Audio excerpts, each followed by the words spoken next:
Hello, everyone. Welcome to another episode of Test Chamber. I'm your host, Andrew Reiner. We're looking at a game that didn't turn out very well. Aliens Colonial Marines. Jeff Cork is here with us. Heartbreaking. Yeah, you are like chest bursting. Chest bursting, exactly.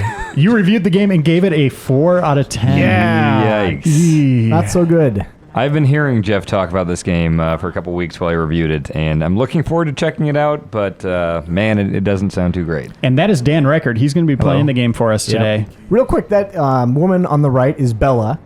She woke up with a face hugger on, and she yanked it off, and she is convinced that she's going to be okay. Bishop has told her, it's not so good for you. And then they're now going to find some kind of sick bay and take care of this problem.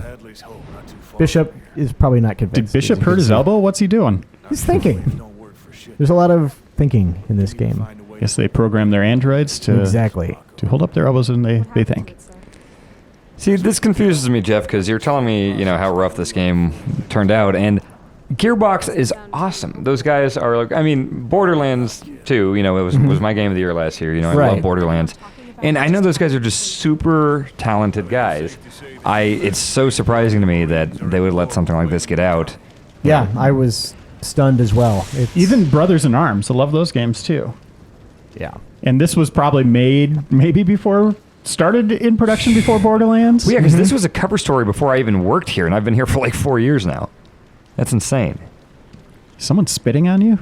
No, that's the rain effect. If you look up, you'll notice that the droplets are exactly the same as they are from this. It's just, it's kind of like a whole bunch of minor quibbles that stack up and add to a larger overall disappointment. So what elements are like completely broken? Probably the biggest is just the way that the xenomorphs behave. If you recall from AI. Exactly. AI is terrible. They're very slow. Doesn't seem like they really provide much of a challenge. They aren't very menacing. You kind of run into to a certain degree, you have the original. There you go. That is it right there. Yeah. You remember Alien, you just had one of the xenomorphs. Aliens, they had to kind of escalate things and show you a whole bunch. This dials it back, and imagine really slow. These are maybe these are geriatric xenomorphs, or they're pacing themselves. Well, now I've heard quite a bit about how, Gearbox was very proud of the fact that this is a canon thing. This is a real alien story. Is the story good? Story is completely terrible. What they have, without spoiling anything, you see a returning character from Aliens and Alien 3 who has absolutely no reason to be there. Is it Charles S. Dutton? He was no. just in 3, I think. No. I like him. Are you thinking of Rock, his old show? But Is this the dog we thought died in Alien 3 that we never really saw? No. Actually, and then the funny part, though, is that your character kind of calls him on it, like, what are you doing here? I thought that you died in this thing. And the person responds, well, they replaced my body. It's a long story. And then that's the last time it's mentioned. It's like, you know what? I'm sitting here listening to audio logs of scientists. It's clear that I have time. You may as well just let me in on this because I would love to hear the exploration. Isn't that how they explained how Ripley was back in Alien Resurrection? Yeah, something like that. Yeah, she's like, oh yeah, she fell in a lava thing or whatever. But here we she got is. your DNA or something. Yeah. But it was melded with aliens, so she had an alien baby.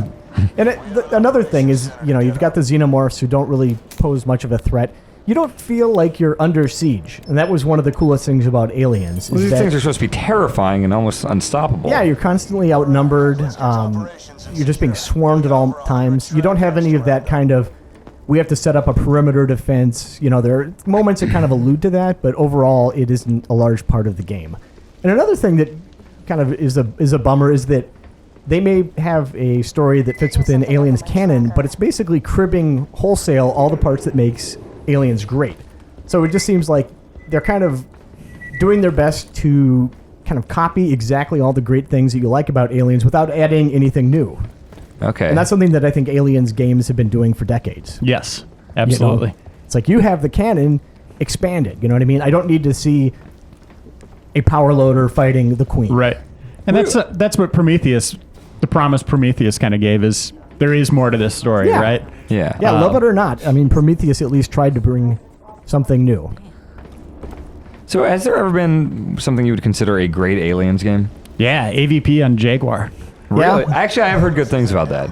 Yeah, at the time that was fantastic. Aliens, I think it was called Aliens on PlayStation, where it Yep. kind of walked you through all three of them, was so good. Yeah, that was a lot of fun. I remember renting Alien 3 on like Genesis or Super Nintendo and it just being super hard. That was the side scroller, wasn't Yep, it? Yeah. yep. Yeah. When that Alien game came out on PlayStation, it was like around the same time Doom port came over, and the Doom port was really good, and everybody's like, well, that Alien game probably won't be as good as Doom, but Aliens was better than Doom on PlayStation. It was really awesome. Yeah. Huh.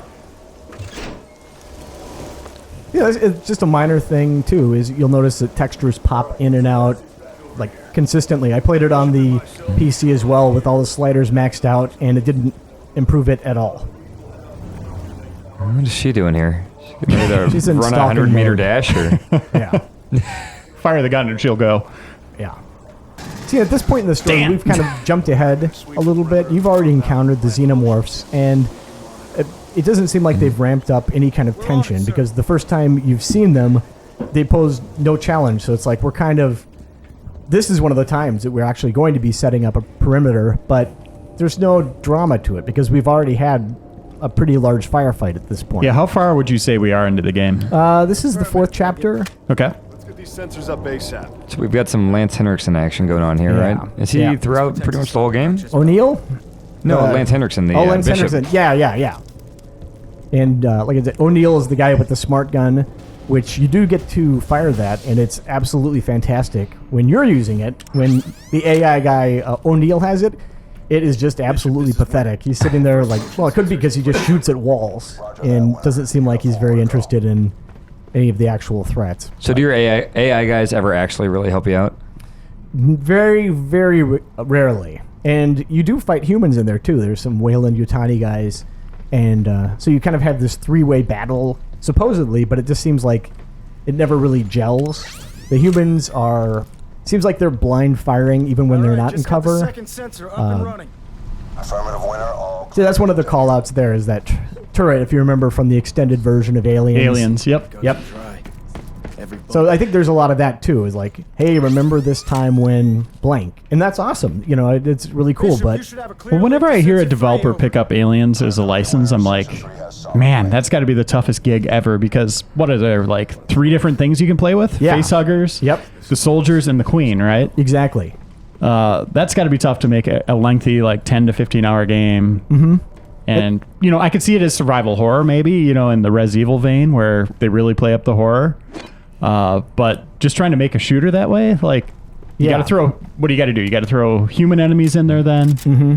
That's a tough gig. Exactly. Where am I going? So my motion pull tracker. up your motion tracker This will right tell me there. objectives and Oh, stuff that's too. cool. Yep. Oh, I see. Okay, cool. I've been playing the hell out of Dead Space lately. Great game. Awesome. And I was great like, game. wow, this is going to be a good time for horror fans, because you have Dead Space and then like a week later, Aliens. You're halfway there. Yeah. Fortunately, it looks like there's only one game to play here. Yeah. And you should be seeing some xenomorphs in a minute. Okay. Yeah, I want to shoot Now, some. Jeff, as a fan of campy stuff, we just finished our Blue Stinger Super Replay. Would you say people that enjoy bad games and how hilarious they are would get anything out of this, or is it just bad? I think it's just bad, which it's not campy enough, like you said, to where it's like, oh god, I can't believe the dialogue. It's just, I think overall, just a tremendous disappointment. This is a world that I really enjoy. You know, I've seen Aliens, I don't even know how many times. I love it, but if I want to see Aliens, I'll watch Aliens. I don't need to play a game that has all the things that I've seen in previous Aliens games before. So we'll hopefully kill something in this one. Yeah, this is super exciting so far. Yeah. See, that's it. It's like this should be a moment where you're feeling really tense and interested in what's going on. So there you go. Wait. This could be something.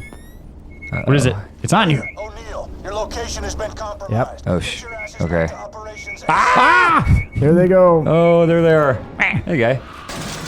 He's just chilling. Don't worry about him. And you get to see O'Neill in all. Yep.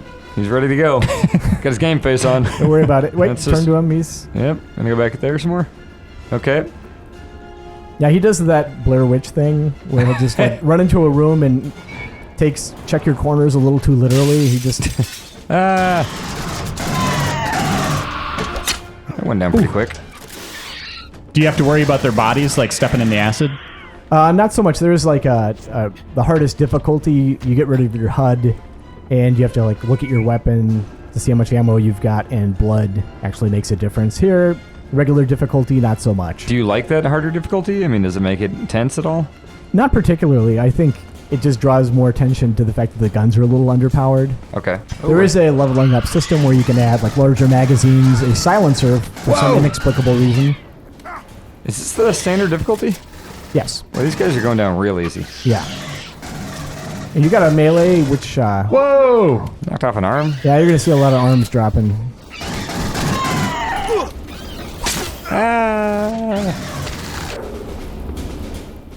Jeez. Yeah, you're just mowing them down. What they meet with like, or mate with like balsa wood or something? Exactly. I hope you get a face hugger because it's pretty absurd looking. That's cool. They can go on the ceilings. So Jeff, how was multiplayer? Multiplayer is actually probably the high point, and even that, I don't think salvages it. It kind of does a humans versus. He's in those death throes for a while. Yeah, he'll be all right. That's awkward. You like depending on the mode, you usually have Limbo. humans like the Colonial Marines against xenomorphs, and it kind of adds another problem is the humans have everything going on a first-person perspective. Like here, xenomorphs, it pulls the camera back so you're in third person, and you realize that the xenomorphs are like puppies. They've got these tails that they wag all the time. That's kind of a distraction.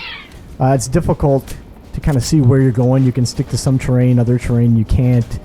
Doorways kind of pose a problem depending on the levels, where you have to line your way up perfectly to get in. It seems like it had potential, but it just doesn't live up to it. Like, Do they have any progression in the multiplayer? They do, and actually the progression that you have in the single-player campaign carries over, and vice versa. So that's kind of cool. I always like games that do that. Feel like you're progressing in both ways. But unfortunately, you'd have to play the single player.